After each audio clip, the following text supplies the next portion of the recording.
I am Please speechless. view the Right. episode Go- on Ask $200 Dr. billion Drew comes on into the YouTube. Thank country, you. into California, just for healthcare. $200 billion.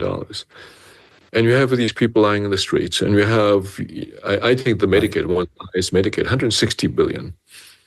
It's outrageous, actually, for us to be, and we need to talk about this one day, is why is the United States with the lowest longevity rate compared to the rest of the world? Think about that. The lowest, one of the lowest longevity rate per capita spend. And these are the kinds of questions that we need to ask, and now is the time.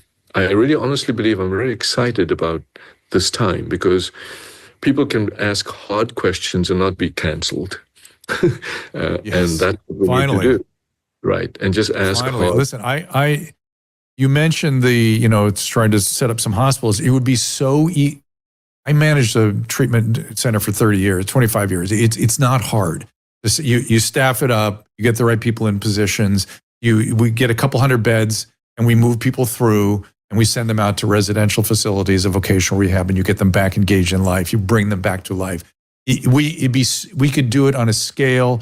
We got to go get RFK because RFK wants to have these farms and things, but that's, as you and I know, that's something that happens after you've stabilized people and gotten to deal with their medical issues. But it'd be so easy to run a 200-300 bed psychiatric facility in this town and move people through the treatment of addiction and chronic mental illness and send them to residential care. Should I drive you nuts now by telling you something? Go ahead. Is another thing another bomb you're going to drop? So when we took over the St. Vincent's Medical Center downtown, you may know the Deut charity. I remember. And we tried to, in the county, we tried to get it because there was no reimbursement for Medicaid patients.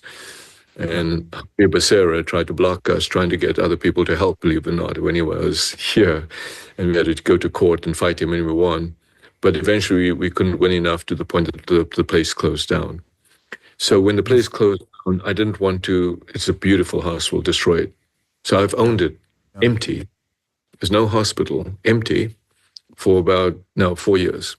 I toured Gavin Newsom and I toured Karen Bass.